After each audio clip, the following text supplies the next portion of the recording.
दोस्तों नमस्कार, मैं उमेश कुमार कुशवाहा। हालांकि बरसात का मौसम खत्म हो गया है, लेकिन फिर भी इधर लगातार बारिश हो रहा है। बरसात के तक बारिश तो उतना हुआ नहीं, लेकिन बरसात खत्म होने के बाद यानी भादों का महीना खत्म होने के बाद इधर बरसात रफ्तार पकड़ लिया है। और गंगा में भी बहुत ज़्यादा लेयर बढ़ जाने के कारण मेरा गाँव चूंकि गंगा किनारे है तो फ्लड आ गया है, यानी बाढ़ आ गया है। और मेरे बाड़े के चारों तरफ बाढ़ का पानी लगा हुआ है और ऊपर से बरसात भी हो रहा है। हालांकि बाड़ा ऊंचा जगह पे बनाया गया है, लेकिन फिर भी अगर बहुत ज़्यादा बाढ़ आ जाए, फ्लड बहुत ज़्यादा हो, जल स्तर बढ़ जाए तो अब क्या कर सकते हैं। तो इधर जल स्तर बहुत बढ़ा हुआ है, जिसका असर साफ देख रहे हैं कि बाड़े में नमी बना हुआ है और ऊपर से बरसात भी हो रहा है।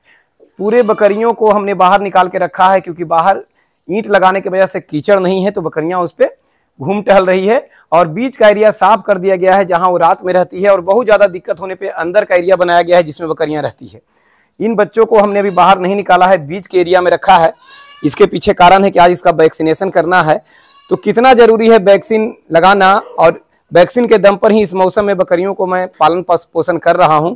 क्योंकि घनत्व में आप रखते हैं और लगातार नमी बनता हो तो मुसीबत का कारण बन सकता है। तो हालांकि नमी बाड़े में नहीं बनना चाहिए, लेकिन अगर ऐसा विपत वाला मौसम हो जाए, यानी मुसीबत भगवानी मार से कौन बच सका है, तो फ्लड आ गया है और बहुत ज़्यादा पानी बाहर के एरिया में लगा हुआ है जिसका असर अंदर भी है, तो बकरियां बिल्कुल नमी के संपर्क में है। फिर भी एक भी बकरी, एक भी बच्चा बीमार नहीं देख सकते हैं, किसी का नाक गीला नहीं है, कोई परेशानी नहीं है।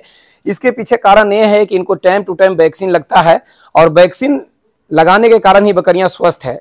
और उसके बाद खाने में क्या क्या देना है ताकि बकरियां स्वस्थ रहे, इसके लिए भी भरपूर प्रयास किया जाता है। आपके दिमाग में चलता है कि बकरी पालन सिर्फ चराई के लिए बनी है, मैं भी मानता हूं, लेकिन विकल्प अगर ना हो चराई का तो स्टॉल फीड पे भी रखा जाता है। और स्टॉल फीड पे जितना खर्च आप सोचते हैं उतना भी नहीं है, यदि आपको जानकारी हो, यानी किस दिशा में आपको जाना है। मेरा कहने के मतलब क्या खिलाना है, क्या इसका शारीरिक आवश्यकता है, और क्या क्या चीजें हम घर में भी इसे बनाकर पूरा कर सकते हैं। अगर बारीकियों को समझा जाए तो बकरी पालन स्टॉल फीड पे भी किया जा सकता है। तो खिलाने का कोई दिक्कत नहीं है, जानकारी भी है जिसके दम पर मैं बकरियों को बचा के रखा हूं। लेकिन मेरा एरिया बकरी पालन के लिए नहीं है, यानी तुरंत नमी हो जाता है, बाढ़ का पानी आ जाता है। फिर भी जानकारी के दम पर, मेहनत के दम पर मैं बकरी पालन कर रहा हूं। तो बताने का मतलब यह है, वीडियो बनाने का मतलब यह है कि अगर ऐसा सिचुएशन का सामना आपको करना पड़े तो वैक्सीन जो आप लगाते हैं, वैसे कंटिन्यू आपको वैक्सीन लगाना ही लगाना है, लेकिन इस हालात में अगर आपने वैक्सीनेशन नहीं किया है तो पीपीआर, एफएमडी, ईटी तीनों वैक्सीन बिल्कुल जरूरी हो जाते हैं। तो एफएमडी तो बरसात शुरू होने से पहले ही मैंने लगा दिया था, और ईटी भी लगातार मैं लगा के रखता हूं। लेकिन अभी 6 महीने होने वाले हैं, इसके हुए भी नहीं है पूरे, फिर भी मैं ईटी का वैक्सीन इनको लगाने के लिए आया हूं। और इन्हें मैं ईटी का वैक्सीन पूरे बच्चों को लगाऊंगा जो कम से कम 6-7 महीने के हो गए हैं। जो छोटे बच्चे हैं जो अभी मैंने साइड में रखा है, जो 3 महीने के हो गए हैं, उनका भी मैं वैक्सीनेशन करूंगा।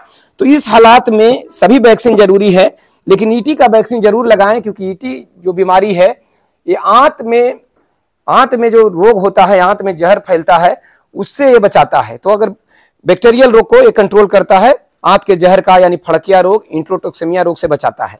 तो यदि आप ये वैक्सीन लगाते हैं इस मौसम में, हर हाल में लगा देने चाहिए यदि आपने नहीं लगाए हैं तो, क्योंकि लगाने के बाद 6 महीने बिल्कुल काम करता है। तो अगर इसे लगाते हैं तो यदि अगर कोई फंगस युक्त चारा भी बकरी खा लेती है तो खतरा से आप बच जाते हैं, क्योंकि फंगस युक्त चारा यानी सड़ा गला चारा तो नहीं खिलाने चाहिए। लेकिन बरसात के मौसम में क्या है कि आप कितना भी करते हैं तो कुछ सड़ांध हो जाता है, नमी हो जाता है, बैक्टीरिया एक्टिव हो जाते हैं। तो ये वैक्सीन आपका बिल्कुल सुरक्षित बकरियों को रखेगा।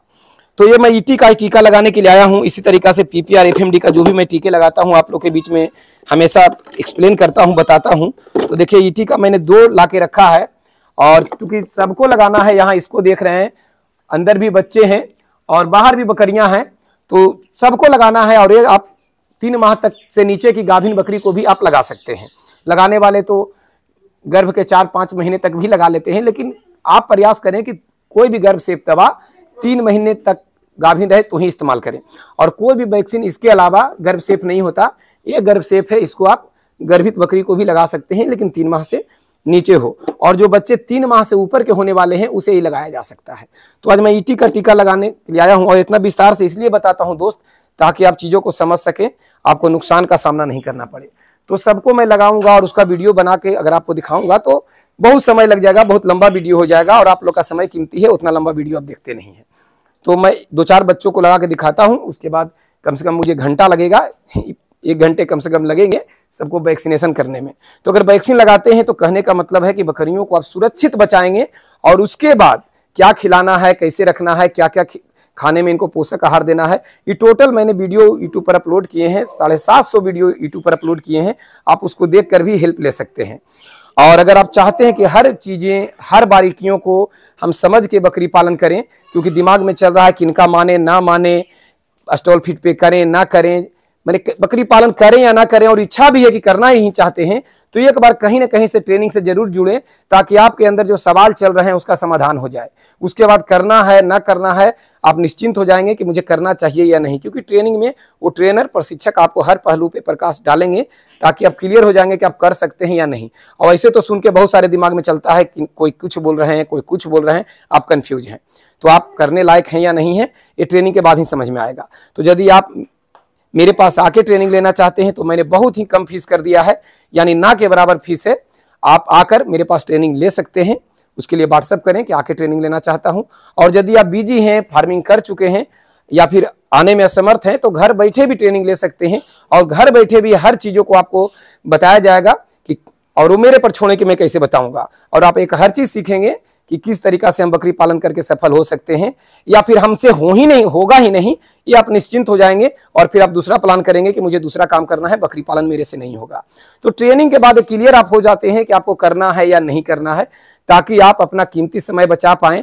और अभी आप सोच रहे हैं कि करूं या ना करूं, इसी में आप बहुत समय दे रहे हैं, तो आप घर बैठे भी ऑनलाइन ट्रेनिंग लेकर निश्चिंत हो सकते हैं, और हर एक बारीकियों को समझ सकते हैं। उनमें बिल्कुल कड़वा सत्य बताया जाएगा कि आपको अगर चराई पे करना है तो किस तरीका से करना है, और स्टॉल फीड पे करना है तो किस तरीका से करना है, बकरियों को बीमारियों से कैसे बचाना है, बीमार हो गई तो उनका इलाज कैसे करना है, क्या क्या करना है, ये सभी चीज़ों को आपको बताया जाएगा।